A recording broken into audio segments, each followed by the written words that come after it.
जय बर' हारिनि नोंथांमोननि गेजेराव दिनै मोनसे भिडिअ लाना फैदों भिडिअखौ नोंथांमोनहा एसे सिरियासलि साननांगोन जोंनि बिटिएसनि साफ्रोमबो रायजो राजा आरो गासैबो ट्राइबेलफोरनि गेजेराव बयनिख्रुइबो देरसिन हारि होनना बुङोबा जों बर' दा बर'आ जुदि मैखोम बिफाव लानानै खामानि मावाबा दिनैनि थारिखआवहाय बेफोरबायदि होबथा हाबाफारियाबो जिबनावबो साक्सेसफुल जानाय नङामोन दा बाथ्राया जाहैबाय मा जोंनि गेजेरावनो सोरबा होजानो लुगैयो आरो होजानो बानाय बे मोनसे आरो बिनि गेजेराव होयोबा जोंहा मा आयदाफ्रावहाय जों दिनै बन्सित जानो गोनां जानानै फैगोन बे आयदाखौबो फ्राय गोबां मानसिफ्रा मिथिगौ नाथाय गोबां मानसिफ्रा मिथिया आरो मिथियाब्लानो गोबां मानसिफ्रा फेसबुक ससियेल मिडियायाव रायज्लायसोलाबायो खिन्थु बिथांमोना जेबो बिनि आयदानि सायाव जेबो नलेज गैया आरो बिथांमोना खेबसेबो फरायनानै नायफेराखै दा फैदो अब्ला बे आयदानि सायाव डक्टर हेमिलि बिश्वेश्वरआ मा बुंखो এই বিষয়টোৰ কনফ্লিক্টটো তাতেই আছে যে পুৰণা জনজাতিসকলে নতুন লোকক জনজাতি হোৱাটো নিবিচাৰে হব খোজা জনজাতিসকলে কয় যে আমাক জনজাতি কৰিবই লাগিব দুইটা সম্প্ৰদায়ৰ বিপৰীতমুখী স্থিতিৰ কাৰণে আজিলৈকে সমাধানৰ ৰাস্তাটো আমি পোৱা নাই কিন্তু 25 নৱেম্বৰত যি আমি মন্ত্ৰীসভা গোটৰ পৰামৰ্শ সদনত ৰাখিম হি এটা মধ্যম অৱস্থালৈকে লৈ আহিব সমস্যাটো হৈছে যে কংগ্ৰেছ দলে এটা মেমৰেণ্ডাম দি থৈছে টংক বাহাদুৰ ৰায় অধ্যক্ষ হৈ থাকোতে ভাৰত চৰকাৰক যে পুৰণা জনজাতিসকলৰ কোনো ক্ষতি হ'ব নালাগিব নতুনক জনজাতি কৰিলে সেই পইণ্টটোকে ট্ৰাইবেল সংঘই ধৰিছে যে বিধানসভাইটো কৈছে আমাৰ ক্ষতি হ'ব নোৱাৰিব কিন্তু নতুন মানুহ আহিলেতো কৰবাত নহয় কৰবাত ক্ষতি হ'বই কংগ্ৰেছে বিষয়টো অতি এক প্ৰকাৰ ক'ব গ'লে খুব বেয়া কৰি থৈ গৈছিলে 25 নৱেম্বৰত আমাৰ যিখন প্ৰতিবেদন আহিব তাত আমি কিছু সমাধানৰ সূত্ৰ পাম 100% নাপালেও গতিকে 25 নৱেম্বৰলৈকে আমি অপেক্ষা কৰিব লাগিব মৰাণ মটকৰ ক্ষেত্ৰত তেওঁলোকৰ স্থিতি সহনশীল তিনিটা ক্ষেত্ৰত তেওঁলোক সহনশীল পুৰণা গোৱালপাৰা জিলাৰ কোচ ৰাজবংশী মৰাণ মটক এই তিনিটাৰ ক্ষেত্ৰত তেওঁলোকৰ ট্ৰাইবেল সংঘৰ স্থিতি আগৰ পৰাই সহনশীল আৰু এই বিষয়ে বিধানসভাত মই ইতিমধ্যে ষ্টেটমেণ্ট দিছোঁ চুতীয়া জনগোষ্ঠীৰ ক্ষেত্ৰত তেওঁলোকৰ 50% 100% নহলেও কিছু আগবাঢ়ি আছে চাহ জনগোষ্ঠীৰ ক্ষেত্ৰত কংগ্ৰেছে এটা গণ্ডগোল কৰি থৈ গ'ল 36টাৰ নাম ৰিকমেণ্ড কৰিলে বাকীৰ নাম নকৰিলে এটা বাগানৰ মানুহে কৈছে যে কৰিলে আমাৰ গোটেইখনক কৰক তেওঁলোকে আগেই নবঢ়ালে 36টাত থৈ দিলে গতিকে ইয়াত সৰ্বসাধাৰণ মানুহে নুবুজা বহুতবিলাক কথা আছে যিটো 25 নৱেম্বৰৰ মন্ত্ৰীসভা গোটৰ প্ৰতিবেদনত প্ৰথমবাৰলৈ সাংবাদিকসকলেও গম পাব 112টা চাহ জনগোষ্ঠীৰ ট্ৰাইব আছে উইদিন টি গাৰ্ডেন কংগ্ৰেছে ৰিকমেণ্ড কৰিলে 36টা বাকি ৰিকমেণ্ডেই নকৰিলে এতিয়া আমাৰ এচিএমএছৰ কিছুমান নেতাই আন্দোলনো কৰি আছে তেওঁলোকে তেতিয়া বিধানসভাত এমএলএ আছিল তেওঁলোকে ৰিকমেণ্ডেই নকৰিলে যেতিয়া লিষ্টখন ওলাল তেতিয়া টি গাৰ্ডেন ছাত্ৰ সন্থাই আমাক ক'লে যে আমি একেটা লাইনতে থাকো কেইজনমান হ'ব কেইজনমান নহ'ব নেকি গতিকে তাৰ ভিতৰতো কৰিবলগীয়া কাম আছে সেইকাৰণে গোটেই বস্তুটো 25 নৱেম্বৰত যেতিয়া আমি বিধানসভাত ৰিপৰ্ট দিম যিটো ৰিপৰ্টে এই সমস্যাৰ সমাধান কৰিব পাৰে কাকো অসুবিধাত নোহোৱাকৈ তেনেকুৱা এটা ৰিপৰ্ট আমি বহুত 3 বছৰ আলোচনা কৰি এটা পজিশ্যনলৈকে আনিছোঁ যেনেকৈ আপোনালোকে লক্ষ্য কৰিছে যে প্ৰথমবাৰৰ বাবে ট্ৰাইবেল সংঘই 6 জনগোষ্ঠীক বিৰোধিতা কৰা নাই মৰাণ মটকক তেওঁলোকে এক প্ৰকাৰ গ্ৰীণ সিগনেল দিছে তাৰো কাৰণ হ'ল আমাৰ লগত হোৱা দীৰ্ঘকালীন আলোচনা গতিকে বহুত সময়ত আমাক অভিযোগ কৰা সকলৰ বিপৰীতে বিজেপিয়ে সমস্যাটো প্ৰথমবাৰৰ কাৰণে একেবাৰে ভিতৰলৈকে গ'ল তেওঁলোকৰ সমস্যা আছে তেওঁলোকে কৈছে আহোমে কৈছে আমাক লাগিবই ট্ৰাইবেল সংঘই কৈছে যে আপোনালোকে নতুন এখন নিউ ট্ৰাইবেল বুলি কৰক য'ত আমাৰ লগত সংঘাত হ'ব নালাগে তেওঁলোকে নালাগে বুলি নকয় তেওঁলোকে কয় যে আমাৰ লগত নিদিব বেলেগ কৰি নতুন লিষ্ট এখন বনাই দিয়ক যেনেকে হিলছ ট্ৰাইব প্লেইনছ ট্ৰাইব আছে গতিকে এইটোৰ আমি সমাধান এটা আনি মিডিয়াত কথা পাতিলে জিন পৰ্টেলে যিটো ভাল দেখে এইটো কাটিব এইটো কাটিব কাৰণে মই মিডিয়াত কথা ক'ব খুব আজিকালি দিগদাৰ পাওঁ মানে কাটা কাটি কৰি কোনে কি একেটা কথাকে বনাই দিব বুজি নোপোৱা হৈ যাওঁ সেইকাৰণে বিষয়টো 25 তাৰিখে লিখিতভাৱে দি দিম আৰু লিখিতখন আপোনালোকে পঢ়ি ল'ব পাৰিব अब्ला नुबाय नोंथांमोना डक्टर हेमेन्द्र बिश्वशर्माया बुंदों नैबे दा बोहैथि दाननि नभेम्बरनि 25 तारिखआवहाय मा डिसिसन लानाय जायो बेखौ लानाय जासिगोन खिन्थु दाखालि जों आं नुबावदोंमोन दे दिलीप सयकियाबो बुंदोंमोन बे जोबोद मोनसे क्रिटिकेल कन्डिशन आरो बेखौ जुदि थाखानाय एसटिफोरनि अनगायैबो जुदि आरो बै 6 जनगोष्ठीखौ जुदि एसटि होनांगौब्ला माने भारतनि संबिजिरखौनो सोलायनांगोन होननाय मोनसे बाथ्रा बिथाङा बुंदोंमोन एक्चुअली नभेम्बरनि 25 तारिखआव मा जामारगोन आरो बेखौ लानानै हारिनि गेजेराव माबा मोनसे दाङाबाजि जाबावगोन नामा बेबो मोनसे साननो गोनां जानानै फैदों दा रायजो राजा नोंथांमोना मानो एसेबो बुजियाबालानो खोथाफोरखौ बुंनो नागिरो दाखालि जे समबारावहाय गुवाहाटीनि सनापुरावहाय मोनसे होबथा प्रटेक्शन बे मोनसे होबथा एसटि होबथा मोनसे प्रग्राम जानानै थांबाय अल आसाम ट्राइबेल संघ एबा सिसिट'आ coordinator committee tribal organisation of आसामनिफ्राय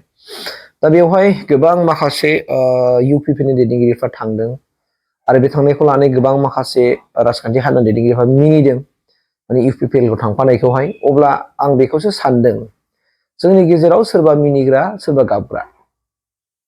अब्ला जोंनि गेजेराव मानि थाखाय जेन'बा बेफोरबायदि खामानिखौ जों मावलायदों बे जोंनि गेजेराव नलेजआव दंना गैया आरो बिथांमोन बायदि जौगाखानाय हारिफ्रा जुदि गाहाय दिनै बिथांमोना मानि थाखाय बयनिख्रुइबो गाहायसिन जेनाखि माबाखौहाय बिथांमोना मानो लुबैदों जाय हारिया बियो माने बिनानै मोनग्रा नङा नंगौ बेखौ बयबो मिथिगौ खिन्थु बेखौ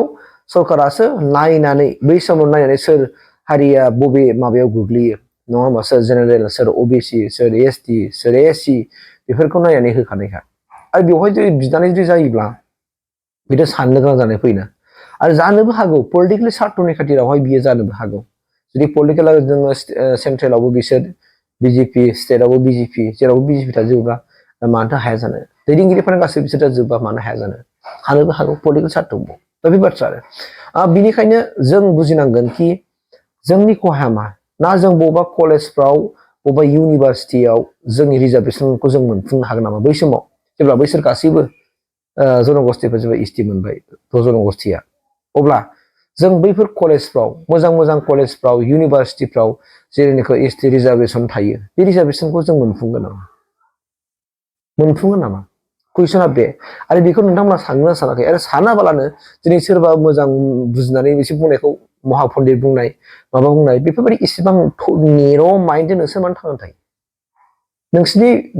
बे मेलेमाव मा दं नोंसोर मा मोनदाङो नोंसोरो गावबागाव सार्थ थाइसे थाइनै लाबनि थाखायनो बेबायदि नोंसोर बाथ्रा बुंनो हायोना दा साननो गोनां रायजो बे गोरलै बाथ्रा नङा बेखौ इसुखौ गोरलै जाला आरो साख्रि बाख्रिनि बाथ्रा दं जों रिजार्भेसन थायो आरो बे रिजार्भेसनावनो नोंथांमोना नायबानो जाबाय रिजार्भेसन थासेयावबो जोंनि मानसिफ्रा रिजार्भेसनखौनो फुलफिल खालामनो हाबावासो फार्स्टखौनो जानो हाबावासो रिजार्भेसन थासेयावबो बेफोरबायदि इसेबां खम मार्क होसेयावबो बेखौनो पास जानो हाबावासो होमबा बैफोरबायदि मार्क्सआव सोर मोनगोन अब्ला बिथांमोना मोना होमबा जायफोर जौगाखां डेभेलप हारिफ्रा जुदि दिनै जनजाथि मोनोब्ला बिसोर मोनजोबगोन गासिबो नोंसोर मावोब्ला बिसोरजों मा जुजिनो हाबावनो खारन बिसोरखौ होनना बुङो डेभेलप हारि जौगाखानाय बिसोर हारिफ्रा जोंनि मानसिफ्रा मा बुजिदों मा नुदों मा मोनदांदों आरो माखौ लानानै इसेबां हौदौ बुंदों साननो गोनां बाथ्रा बिसोर दिनै जाथिजों जाथि माबा मोनसे जानो नागिरनाय बायदि पलिसि जानानै दं दिनै बे जेनेबा आसामाव थानाय गासैबो जनजाथि हारि माने बे मोनद' हारि बिसोरनि गेजेरावहाय मोनसे दाङाबाजि जानो नागिरनायसो पलिसि जानो नागिरदों दा बाथ्राया बिथांमोनाबो स्ट्रं अपोज बाथ्रा बुंदों आरो ट्राइबेलनिफ्रायबो स्ट्रं मोनसे अपोज बाथ्रा बुंदों दा जोङो थौले मेलेमजों दा सान नों पलिटिक्सआव थायोबा बुंनांगौ गैया खिन्थु पलिटिक्सआव थानानैब्लाबो दिनै जोङो माबा खालामनांगोन दिनै बै समाव हाग्रामा महिलारिया मा बुंखो नोंगौ बै समाव जों मोनथिगौ खिन्थु एबसुआ लिरनानै होदों इउनेस्क'आ जाहैबाय मा खुनु माने थाखानाय जायनाखि स्टेन्डिं जायफोरनाखि जनजाथिया खुनु इफेक्ट गैयाबालानो होनो हायोबा होसो होनदों बे आरो बाहाय अबजेक्सन गैया होननानै खिन्थु दिनैनि थारिखआव नोङो अपेनलि बुंनानै अपेनलि माबा मोनसे बाथ्राखौ बुंनानै बिथांमोनखौ जुदि सरकारखौ हेल्प खालामोब्ला बोरै जागोन नालाय माबोरै जागोन दाना दा जोंनि मानसिफ्रा लेखा फरा फरायबाय रोंबाय बुजिबाय एसेबाबो नलेज मोनबाय गियान मोनबाय साननो हानाय बुजिनो हानाय माखासे गोहोफोर नाथाय बेफोरखौ मोगथाङै जौ बाहायगोन ना बाहायाखै नों थांगोन आं थांगोन जोंबो थांगलांगोन देरहालांगोन जों थांना थांग्रोगोन दे नाथाय बे फिउचाराव जायफोरनाखि दिनैसिम जोनोम जाबावाखै बिथांमोननि थाखायनो जों दा थानाय जों जुदि सुबुंफ्रा जों जुदि सेफटि खालामना गालाङाबा जोंनि बेरा जोंनि बारिखौ जोङो सिथ्ला जोंनि बारिखौ जोङो जोंनि हा हु मोनखानायखौ जों जुदि जेवरा होनानै गालाङाबा जों बेरा होना गालांखायाबा सोर होलांगोन दाना सोर होलांगोन आरो बे बाथ्राखौ नोंथांमोना स्पस्त खालामनानै सानना लायखा जोंनि गेजेराव गोबां मानसिफ्रा बुंदों बिटिसि आवहाय माने बै समाव इउपिपिएलआ बिजेपिजों थानायखौ गोबां मानसिफ्रा बुंबाय दा दिनै बिपिएफआ उल्था आरो बिजेपिजों थाफिनबाय नोंथांमोना बिटिसि सुक्तिनि उनाव 2003निफ्राय जेब्लानाखि बिटिसिआ सुक्ति जादोंमोन बे समाव आसामाव सोर सासन खालामगासिनो दंमोन नोंथांमोना नाय आरो दिनैसिम 22 बोसोर रानिं बे 22 बोसोर समाव जाय बिथांमोना सासन खालामफादों बिथांमोनहा उइदाउट माने स्टेट गभर्नमेन्टजों एलायन्स थायालासेनो सरकार सालायफैदोंना थादोंसो मालाबाबो थायाखै मानोना बिसोर बै समाव इलेक्सनल'सो गेलेयाखैमोन बिटिसि आवहाय दाथ' बिथांमोना इलेक्सन गेलेबायना गावसिनि माबाखौ पार्टिखौ फेदेरनो थाखाय नङा होमबा गेलेबाय बिनिखाय बिथांमोननो जों मालाबा इएमबो होनांगौ देरहानानै फैदोंबा इएमबो होनांगोन नों जिएमबो होनांगोन खारन एलायन्स गभर्नमेन्ट जाबाय स्टेटआव दा बे बाथ्राखौ लानानै जोंनि मानसिफ्रा बुजिनांगौ दा जोंनि मानसिफ्रा बे फिसा मोनसे नलेजआनो गैयाबा आरो बोरै मा पलिटिक्सआव गेलेनो फैदों हो नोङो डेभेलपमेन्टनि माखासे पेकेजफोरखौ नों बोरै मोनगोन नोङो जुदि स्टेट गभर्नमेन्टआव सोर दं बे गुजों थायाबा दिनै कंग्रेस फैदों बिटिसिआव जाय दं बिसोर कंग्रेसजों थानांगोन दिनै जाय एआइइउडि सरकार दाबायलाय नो डाउट थानांगोन दिनै स्टेटआव आरो इजिपि दालायबायनो बिटिसिआ थाफानांगोन बिसोरजों दा जोंनि मानसिफ्रा बेखौ मानो बुजिया सिगाङाव मानो बुंदों इसिबां जानला मोनला बुङो जे बुंबाय दा माने सरेखे दालाय माने मुस्लिमा मानो थाखाय रागा जोंदों दा बेफोर खायदायावनो रागा जोंदों ओंखायनो जोंनि बिटिसिआ जौगानांगौब्ला जोंनि मोननै पलिटिकेल रिजनेल पार्टिफ्रा डेभेलप जानांगौ आरो खौसेथि जानांगौ बिथांमोनहा स्ट्रं जानांगौ आरो मावनांगौ नङाबा जों बिटिसिखौबो जों बासायनो हाया रायजो जानो नोंथांमोन दिनै आसामनि chief minister doctor Hemant Biswa बुंगासिनो दङ दिनै आसामखौनो बासायनो हानांगौआ थांना दं सोरनि थाखाय सिन्था खालामना नाय ओरैनो बुङाखै बियो आरो बेयो दिनै नंगौ नो डाउट बेयो बबेबा एंगेलाव गाज्रि जानो हागौ खिन्थु बेयो जाय इनिसिएटिभखौ लादों जाय बियो खामानिफ्रानो दिनै मावगासिनो दं होखारनाय खामानिखौ मावगासिनो दं जायफोर सरकारि हायाव थानाय बेफोरखौ दिनै होस्रांनाय खामानिखौ बे जोबोद मोजांनि बाथ्रा बियो जोंथ' लाजिनांगौसो जोंनि बिटिसिआव दिनैसिम होस्रांनो हायाखै 2003निफ्राय 2025सिम दिनैसिम जायखि सरकाराव फैयाथों मानो रावबो होखारनो हायाखै बिटिसिआव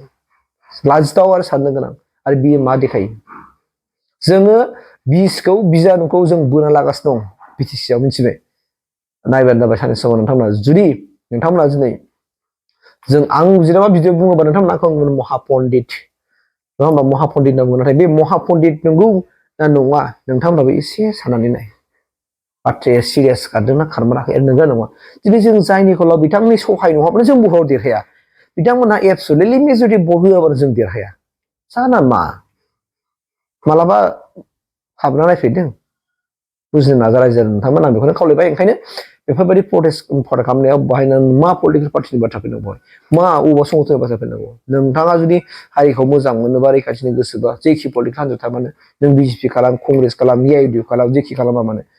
फै बाहागो ला बेफोर जानांगौब्रा बाथ्राया आं बेखिनि आपडेटखौ नोंथांमोन गेजेराव होबाय जों बयबो साननांसिगोन आरो बुजिनांसिगोन आरो मोनफ्रोम बेफोरबायदि